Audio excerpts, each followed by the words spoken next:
할렐루야. 오늘도 수요 예배에 참여한 여러분 환영합니다. 축복합니다.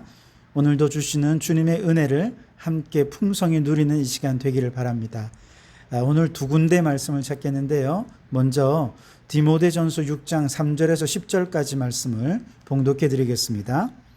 누구든지 다른 교훈을 하며 바른 말 곧 우리 주 예수 그리스도의 말씀과 경건에 관한 교훈을 따르지 아니하면 그는 교만하여 아무것도 알지 못하고 변론과 언쟁을 좋아하는 자니 이로써 투기와 분쟁과 비방과 악한 생각이 나며 마음이 부패하여지고 진리를 잃어버려 경건을 이익의 방도로 생각하는 자들의 다툼이 일어나느니라.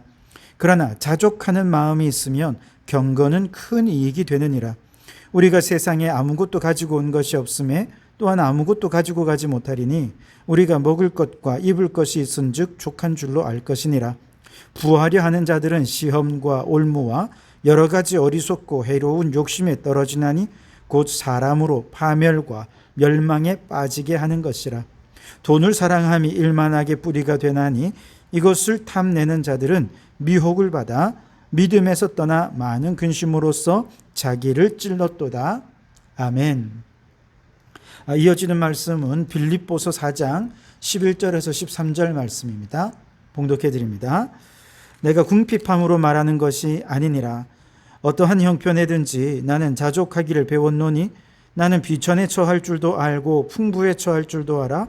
모든 일 곧 배부름과 배고픔과 풍부와 궁핍에도 처할 줄 아는 일체의 비결을 배웠노라. 내게 능력 주시는 자 안에서 내가 모든 것을 할 수 있느니라. 아멘. 매주 이 시간 심플 라이프로 함께 시리즈로 말씀을 나누고 있는데요. 오늘은 18번째 시간으로 자족함으로 단순함을 훈련하라 라고 하는 제목으로 함께 은혜를 나누고자 합니다. 여러분, 부요함이라고 하는 것은요, 물질을 소유하는 것으로서 부요해지기도 하지만 단순함을 통해서도 우리는 부요함을 누릴 수가 있습니다. 세상이 너무 복잡해지게 되면 이해 당사자들끼리 서로 막 얽히고 설킨 문제로 인해서 사실 분노도 나고 화도 나고 억울한 일도 많이 생기죠. 그렇게 되면 자연스럽게 그 마음은 가난한 마음이 될 수밖에 없습니다. 아무리 돈이 많이 있어도요, 마음이 가난하면 행복하지가 않잖아요. 그런데 예수님이 내 마음에 계시면, 예수님만으로 우리의 삶이 단순화될 수 있다면 우리는 어떤 물질적인 소유로부터 얼마든지 자유로워질 수 있고, 자유로우면 그 사람은 부요한 삶을 살 수 있게 될 것입니다. 이때 예수님만으로 단순화하는 가장 중요한 방법은 자족하는 것입니다. 사도 바울은 디모데에게 경고하기를 돈 벌려고 사역을 하면서 거짓 경건으로 사람들을 미혹하는 그런 사람들이 있으니 그들을 조심해라 라고 디모데전서 6장에서 말씀하십니다. 5절을 보시면 경건을 이익의 방도로 생각하는 자들이 있다는 것입니다. 6절에 보시면 그러나 자족하는 마음이 있으면 경건은 큰 이익이 되느니라 라고 말씀을 하시죠. 그러니까 참된 경건은 어떤 이익을 탐하는 마음이 아닌 자족하는 마음을 지니는 것이고, 자족하는 마음으로 경건 생활에 힘쓰면 이는 영과 혼과 육이 큰 이익을 누리게 된다는 것입니다. 더 나아가서 이웃과 공동체가 큰 이익을 누리게 되고 하나님 나라에도 큰 이익을 얻게 된다는 것입니다. 9절 말씀을 보시면 부하려 하는 자들은 시험과 올무와 여러 가지 어리석고 해로운 욕심에 떨어지나니 곧 사람으로 파멸과 멸망에 빠지게 하는 것이다 말씀하셨어요. 근데 이 말씀을 좀 반대로 생각해 보면 자족하는 마음은 이런 여러 가지 부하려 하는 사람들이 시험과 올무와 욕심으로부터 자유를 얻게 하는 것이 바로 자족하는 마음이다 라고 하는 의미이기도 한다는 것이죠. 사람들이 더 많은 것을 소유하면 자유로울 수 있을 것이다 생각을 하죠. 근데 여러분, 벤자민 프랭클린이라고 하는 분은 이런 얘기를 했어요. 물질은 우리 인간으로 하여금 채워지지 않는 욕망의 그릇을 더욱 크게 만드는 것에 다름이 아니다, 이런 얘기를 했습니다. 왜냐하면 하나를 가지면 그게 채워지면 또 2개를 갖고 싶고 2개를 갖고 싶어서 그걸 채우면 4개를 갖고 싶은 것이지 여기엔 만족이 없고 자유함이 없는 것입니다. 계속해서 물질에 매이게 되는 삶을 살게 되는 것이죠. 그래서 우리가 물질로부터 자유로워지는 단 한 가지 방법이 있다면 그것은 남들보다 더 많은 물질을 가지는 것이 아니라 이미 내가 가진 것에 만족감을 누리는 것입니다. 자족함은 물질을 추구하는 사람들이 가지는 모든 시험과 올무와 욕심에서부터 참 자유를 누리게 하는 것입니다. 자, 그러나 여러분, 우리가 만일 물질에 대해서 자족하지 못하고 자유함을 누리지 못하면 우리의 삶은 그 복잡한 삶 속에서 불행함으로 이끌려갈 수밖에 없습니다. 왜 복잡하냐? 자꾸 사람들을 의식하고 주변을 의식하다 보면 너무 많은 생각들이 우리를 괴롭혀요. 남들이 소유를 하고 있는데 내가 소유하지 않으면 열등감에 빠지고 그것도 갖고 싶어서 욕심이 나고 말이죠. 또 세상 사람들은요, 내가 얼마나 가지고 있느냐, 얼마나 많은 물질이 있느냐, 이것을 그의 존재의 가치로 여깁니다. 그래서 더 많은 연봉을 받은 사람들은 내가 다른 사람들보다 더 존재 가치가 있다라고 생각을 하죠. 우월하게 생각하고 교만하게 생각합니다. 그러면서 우리의 삶에 진정으로 중요한 것이 무엇인지를 자꾸 잃어버리게 되죠. 이러한 사회 분위기, 복잡한 사회 분위기에 휩쓸리다 보면 지금 가진 것보다 더 많은 것을 가지기 위해서 또 지금보다 내 존재 가치를 더 드러내도록 하기 위해서 우리는 예수님까지도 아예 가지치기를 해버리고 물질에 올인해 버립니다. 영혼을 돌보며 예배를 드리는 시간조차도 돈을 더 많이 벌어서 자신의 존재 가치를 증명하고 싶은 욕구를 충족하는 데 투자를 하는 것이죠. 그렇게 해서 원하는 만큼 많은 것을 소유하면 그것이 끝이 아니잖아요. 더 많은 것을 갖고 싶어 하고 더 스스로를 가치를 증명해 내기를 원하는 것이 사람들의 마음입니다. 여기에는 행복이 없죠. 반대로 예수님을 가지치기 하고서도 돈 버는 일에 올인했음에도 불구하고 원하는 만큼 욕구가 충족되지 않으면 그는 이제 막 조급해지기 시작하는 거예요. 내가 교회도 포기하고 예배도 포기하고 가족도 포기하고 내가 이렇게 주일날 일하러 나와서 이렇게 일을 하는데 이렇게 매출이 안 올라? 더 열심히 해야 돼. 남들보다 더 빨리 움직여야 돼. 더 많은 일을 해야 돼.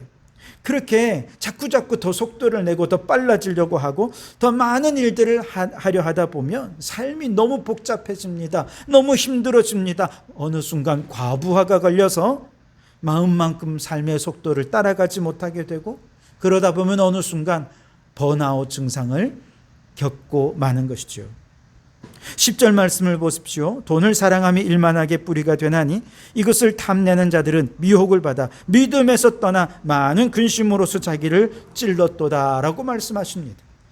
부요하려는 욕망이, 소유에 대한 욕망이, 더 많이 가지려는 그의 욕망이 결국 자신을 찌르는 가시가 되어버리고 만다는 것입니다.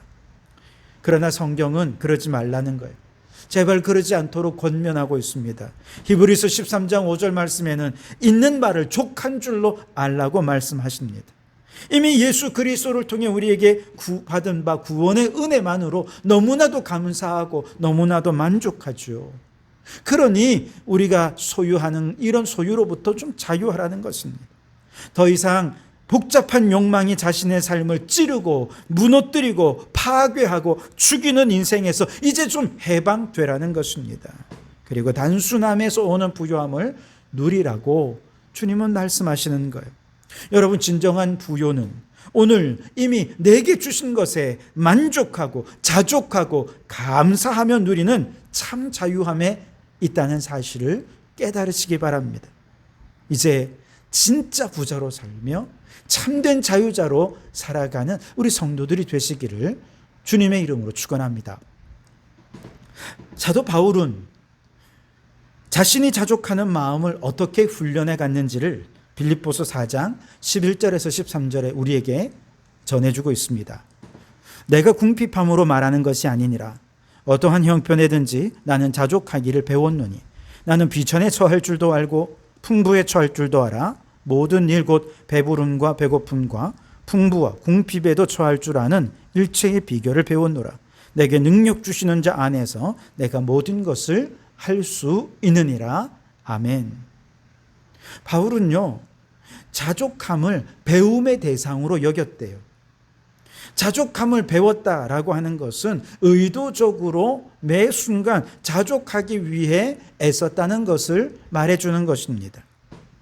하나님께서 이스라엘 백성들을 출애굽하셔서 40년간 광야에서 훈련하신 핵심이 무엇입니까? 바로 이것입니다. 바로의 노예가 되어 살 때에는 수시로 원망했습니다. 불평했습니다. 작은 것에서 남 탓하고 책임을 전가하는 것이 일상이었습니다. 그러나 하나님께서 이렇게 노예 근성에 찌들어 있던 이스라엘 백성들을 의도적으로 이런 원망과 불평과 남 탓하고 책임 전가하는 태도를 자족하는 태도로 바꾸시기 위해 40년 동안 그렇게 의도적으로 공을 들인 것입니다. 그래서 40년 광야 생활 내내 먹을 것이 없으면 만나를 내리셨고, 고기가 없을 때 메추라기를 주셨고, 물이 없으면 반석에서 물이 나오고 쓴물을 단물로 바꾸어 마시게 하시면서 오직 하나님 은혜로만 만족하고 자족하고 감사하며 사는 법을 훈련하게 하신 거예요. 바울도 그랬습니다. 바울의 사역을 보면 원망할 수 있는 상황들이 너무너무 많았습니다.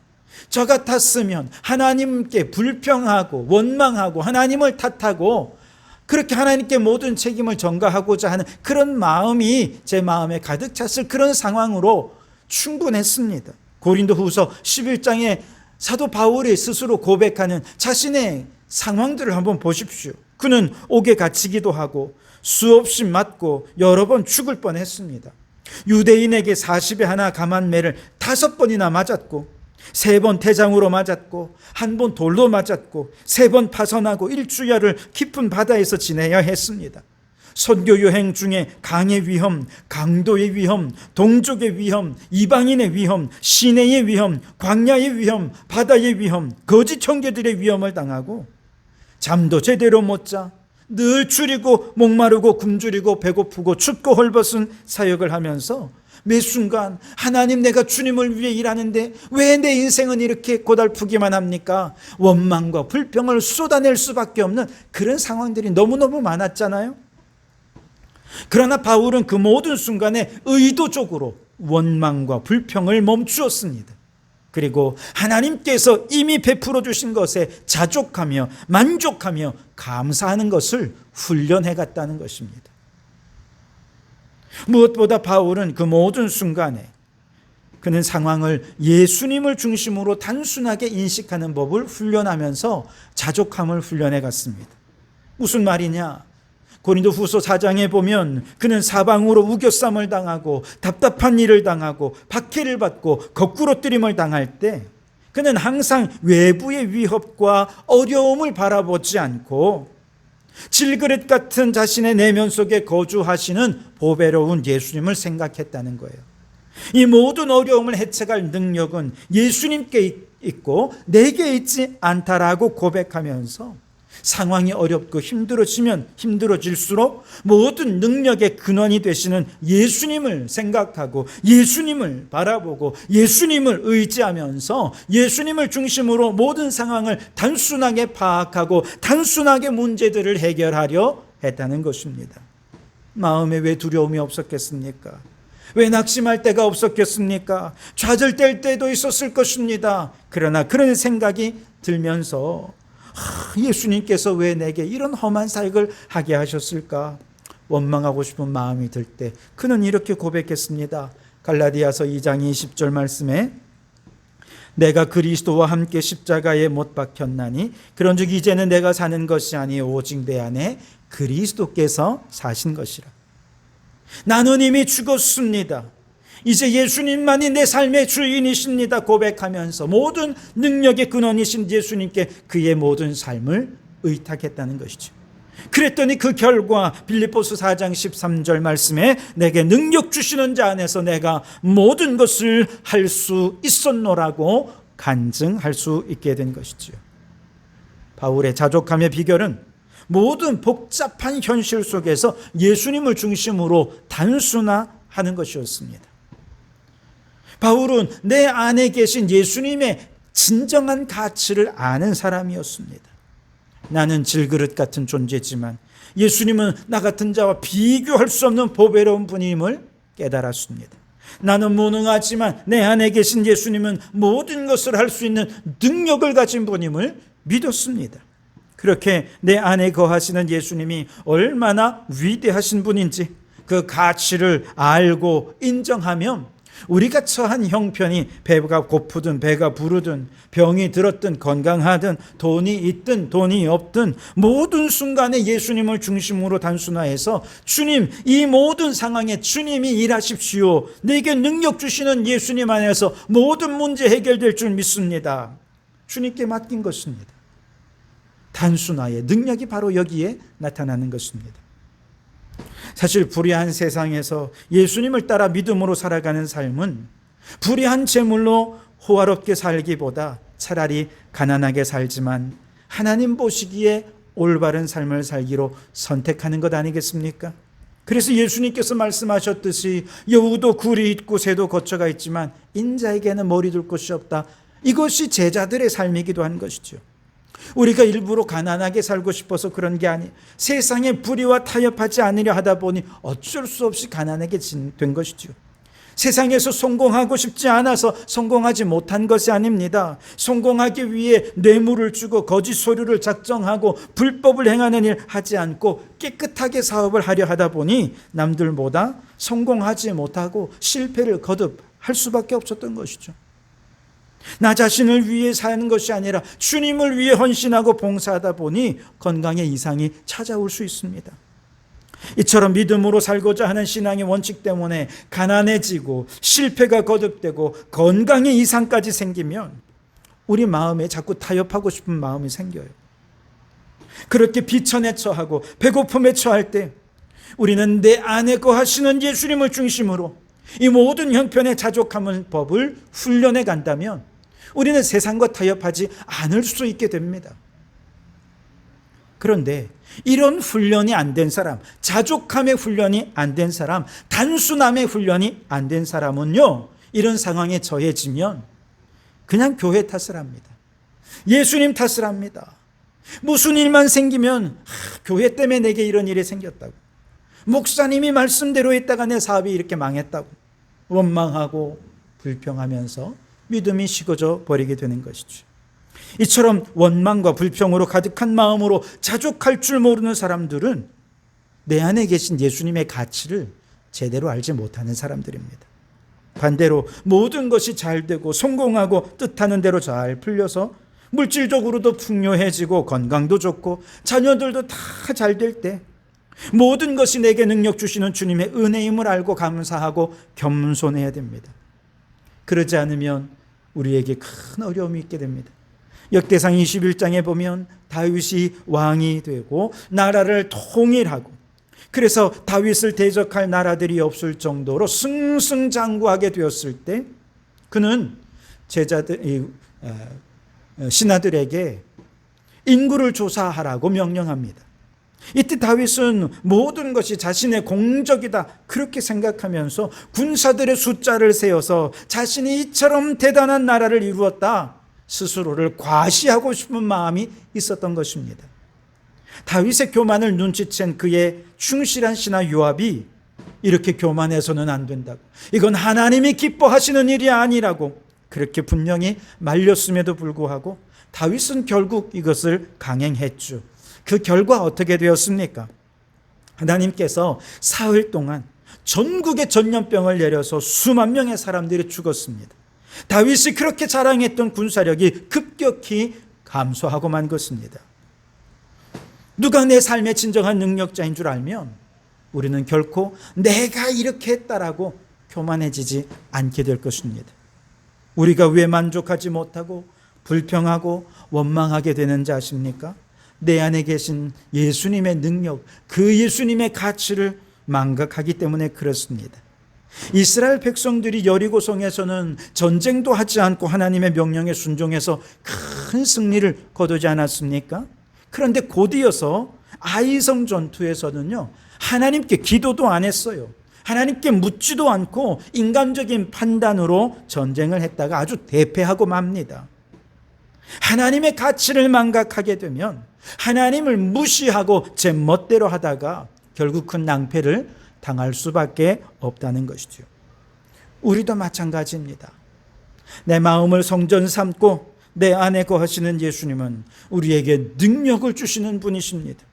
우리에게 구원을 주시는 분이십니다. 우리가 상상할 수 없는 방식으로 일하시는 지혜로운 분이십니다. 그분의 능력과 지혜면 오늘 우리가 겪는 모든 문제들은 넉넉히 감당할 수 있는 줄 믿습니다. 그런데 왜 말씀대로 살기 위해 주일에 가게에 문 닫아서 매출이 줄어들까 두려워하는 것입니까? 예수님의 가치를 인정하십시오.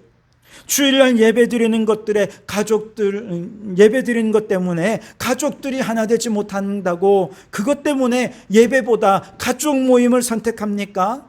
예수님의 능력과 가치를 전혀 모르는 불신앙입니다.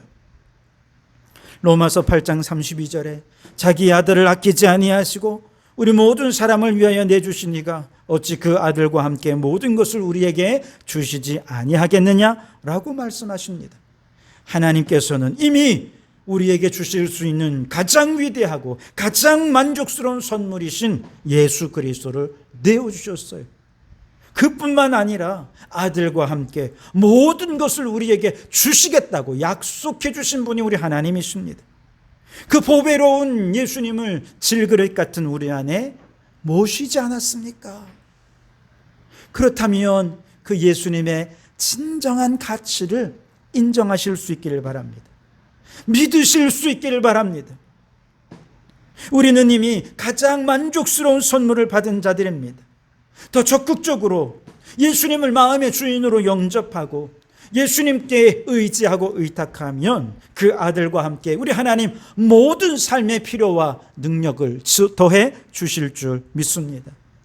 그래서 예수님 한 분만으로 만족하는 자족함의 단순한 삶으로 이제 내게 능력 주시는 자 안에서 내가 모든 것을 할 수 있었노라고, 그렇게 진정한 부자요 진정한 자유자로 살아가는 우리 성도들이 되실 수 있기를 주님의 이름으로 축원합니다.